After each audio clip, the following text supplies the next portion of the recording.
Much light has been shed on the design of the Dark Souls trilogy, especially the first game in the series. From narrative and character design, to environment design, to mechanical and level design, Dark Souls has a well-deserved reputation as a masterclass in the successful integration of its various aspects into a cohesive experience. In particular, the level design of Dark Souls has been praised for its interconnectivity and ability to weave in and out of new and previously visited areas in novel yet intuitive ways. It has also been praised for the narrative implications of its layout, for example, the proximity of one place to another, or the way that the environments as traversed by the player gradually reveal more and more about the state of the world. However, it's the typical intended player progression through the world that I'd like to focus on for this video presentation, specifically the very beginning of the proper game that begins in Firelink Shrine after the tutorial section. And in particular, I am interested in what I am calling the cognitive experience of the space, without so much of a focus on encounter design or level design featuring spiraling interconnectivity. When focusing on the level design in this manner and through this lens, I call it cognitive spatial design, because we are interested in the way the player takes in the space and is motivated through it. This video assumes a degree of familiarity with Dark Souls in general. Before I begin, allow me to do some table setting. What do I mean by cognitive experience?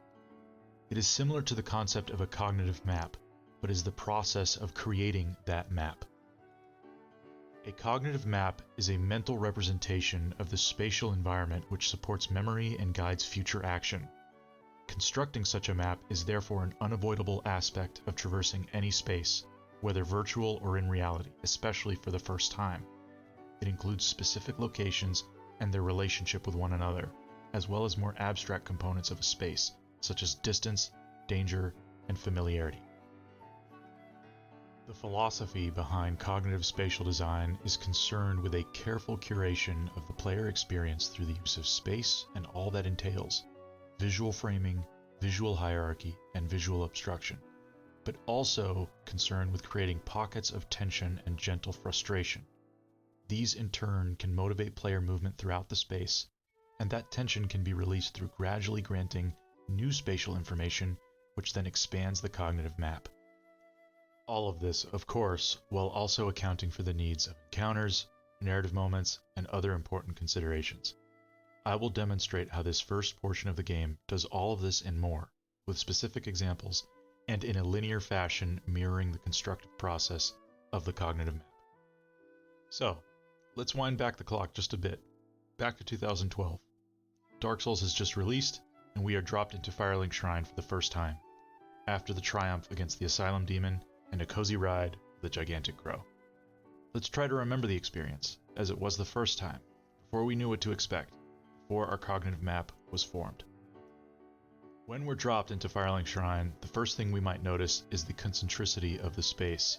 The bonfire is right in the middle of a circle, which is in the middle of a yet larger circle, and in general these round shapes echo outwards.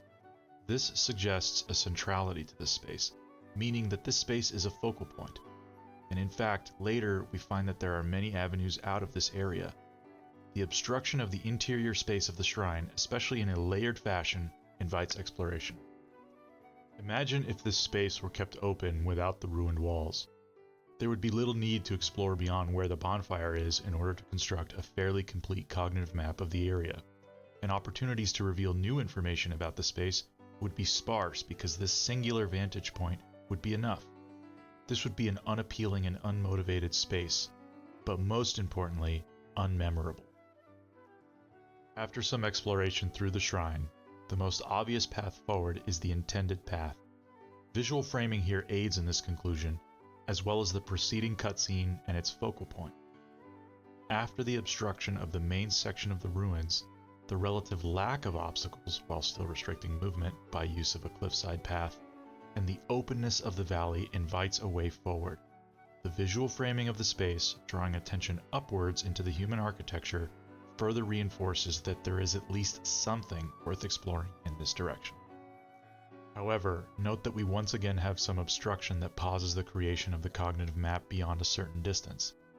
The stone aqueduct that connects to the cliffside on the left of the path blocks a clear view of whatever architecture is ahead, but also teases the player with a dark entryway. While there is an encounter here, and one meant to test the player considerably, if we consider just the spatial design alone, we see that it is both an interesting space to create a cognitive map for, as well as satisfying the needs of the encounter in this space by limiting movement and using verticality to challenge the player. The encounter needs might have been satisfied separately from the needs of the spatial design if, for instance, this area immediately visually connected to the next without the visual obstruction of the stone aqueduct, but it would have been far less interesting and memorable. After this encounter, there is an opportunity to view the upcoming space from a cliff. While this vantage point doesn't necessarily provide a lot of specific information about the upcoming space or upcoming encounters, it does act in a similar way as the vantage point from the Firelink Shrine bonfire. It frames the upcoming space as a continuing ascent and suggests that the architecture ahead gradually shifts towards the right side of the cliff towards the gigantic wall. This preview, lacking a lot of specific detail, helps us to create a sort of placeholder in our cognitive map that should help motivate us to continue forward. As we continue upwards into that aqueduct, we are greeted with a pretty dark and claustrophobic corridor. Here we have two apparent options, left or right. The direction of the water flows to the left, which I think is intentional for both narrative and encounter reasons, because left ends with a rat fight and an item, but an immediate dead end. Turning around, we see another apparent dead end, but also a hole in the wall. Continuing towards the dead end, we actually see a prompt for a door. While door does not open from this side has become a bit of a meme for Dark Souls levels, it's actually a very important tool for us in the creation of a cognitive map. It frustrates us very gently, but on purpose. That frustration becomes an opportunity because it can later be released for some satisfaction. It also lets us know that the door does open, just not from here, and therefore there must be more to this space. We climb some stairs through the hole in the wall and are out of the claustrophobic view obstruction. It's probably a good time to mention that we have a general pattern emerging of alternating between obstruction, openness, obstruction, and openness again. Something consistent throughout all of this is a general ascent upwards towards the outer wall, as suggested by the vantage point on the cliff. We can safely assume that after this open exterior space, we will probably have some interior or obstructive elements soon. Specifically, the obstruction seems to always be in the way of our goal from a given vantage point. That is to say, the obstruction is always upwards and towards the wall to the right of our path. Moving forward, in case it wasn't clear enough before, we get a visual reminder of our destination in the form of a gigantic red dragon that swoops in and then flies upwards towards that same goal. I won't focus on this too much here because this is about spatial design, but it's worth mentioning that this event in the Path of the Dragon in the Sky has implications for our cognitive map because it reinforces, along with the visual framing of the space and the general pattern that's been established, that our goal is to continue to ascend. From here, we have a repeat of the pattern from before. An open space, some visual obstruction in the way of our target, which is above and to the right against the wall, and an impending encounter. It has happened before. We are given a vantage point from afar of a fight that is to take place, so that we can safely plan our approach. This is an important element of spatial design and a part of a healthy marriage between encounter design and spatial design. You want to be purposeful about whether or not you intend for the player to have such an opportunity to plan for these things. Given that it is still the early part of the game, it makes complete sense. After dispatching the foes of this encounter, the flow of the space actually does something clever. In vanquishing this crossbow-wielding enemy, we are turned to face the space that we originally approached from. Here we get a few things: a new vantage point that shows us an item in the distance, as well as a side path in case we missed it. More importantly, it grants us a sense of scale and distance that we have traversed, a sense of accomplishment. It also happens to show, though not very clearly, the cliff that we originally peeked at this burg from under the aqueduct. Paired with the bonfire checkpoint nearby, this whole space and its orientation and flow affirms our growth in skill in an otherwise very difficult game for newcomers. Make no mistake that the space itself does that just in the way it's been designed. Pretty special. This space is also a great example of something known as clustering. Clustering is when a space places elements of significance, which includes things like enemies, checkpoints, and items, but also more abstract spatial elements like new pathways or identifying visual landmarks, in close proximity to one another. This area with the crossbow guard up above, the two guards, as well as the door underneath, the barricades, the bonfire checkpoint, and even the side path that leads to the spearmen are all located within a short distance. This is in contrast to more liminal spaces that have comparatively less clustering. What clustering does is it allows us to bundle these elements cognitively into a sense of place. While it might not be realistic, this uneven distribution assists in the creation of our cognitive map. In short, it's memorable. Additionally, Dark Souls makes use of a technique that Ario Barzan, in a fantastic article written for GameDeveloper.com, calls drama of definition. This is part and parcel of the visual framing that I spoke of earlier, but it is achieved by very deliberately approaching the very construction of a space to draw attention to a specific point. One might think that all games do this, but in my experience working on games, typically there is a focus on the totality of a space, an emphasis on macro scenery, as opposed to specific, framed, defined points. While this may appear gamey, it is a crucial aspect of assisting in the creation of a cognitive map, as well as attaching a specific emotion or character to particular points of interest.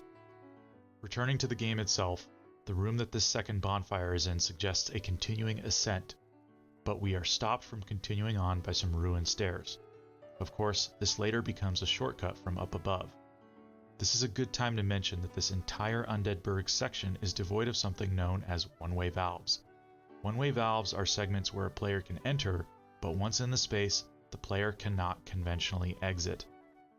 This sort of design does appear in the game later, but its exclusion here is deliberate and smart.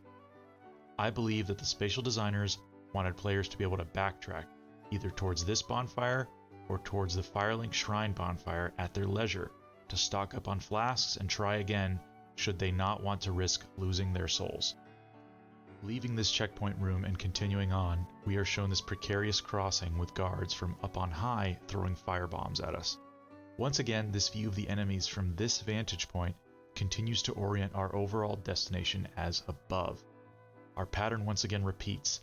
An area of openness closes and constricts to become more claustrophobic and obstructed, which prompts us to explore and expand our cognitive map. Another door that opens from the other side suggests that there is more to this space, and up ahead we are rewarded for our exploration with a treasure chest. In addition to the treasure chest, we are shown a staircase leading from that previously closed door. Knowing that the door opens and that can be accessed from this staircase leading downwards suggests that while our main goal is an ascent, there is more to the space that descends. Coming to this small courtyard, we're given multiple options. Dispatching these foes, we could climb up a ladder to confront the guards that were previously throwing firebombs at us.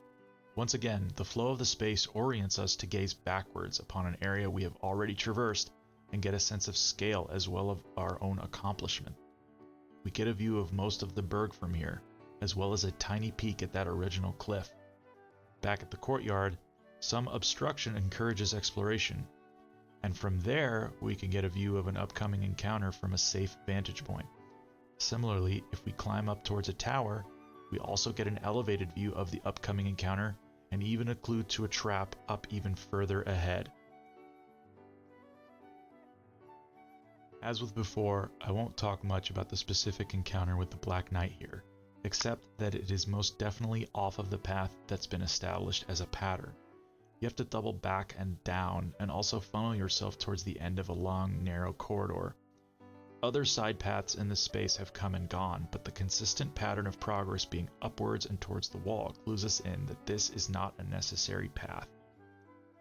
Up the trapped staircase, there is a small detail that might be easy to overlook. That detail being that this is clearly the end of the architecture. There's no more town further beyond this. When we ascend from here, we at least implicitly know that there is nowhere else to go outwards to reach further towards our goal, and it's no coincidence that this part of the ascent is uninterrupted until we get to the very top.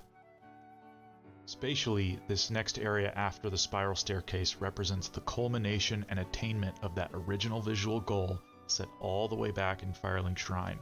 We are at the top of the ramparts.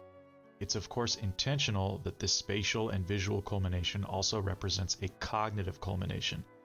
We are at a very high vantage point and can analyze not just the playable area, but even the landscape of the region itself. Visually, we are treated to the heavenly sunset, and in terms of encounters, we have the most challenging opponent yet, the Taurus Demon. All of this occurring at an apex and terminal point was, once again, no coincidence. All design intentions converged to this very specific execution. There are other techniques that Dark Souls makes use of in its spatial design, but it's too much to cover in one small video showcase. Sense Fortress and Anor Londo are fantastic designs, but even some of the more overlooked areas, such as the depths or the catacombs, have some very clever spatial design techniques. I hope you enjoyed this small, quick video about the hidden cleverness of the spatial design of Undead Burg in Dark Souls. I recommend checking out Ario Barzan's article on Game Developer, titled How Dark Souls Concept Art May Have Deep Ties to Its Environmental Design, as well as checking out the process of cognitive map creation.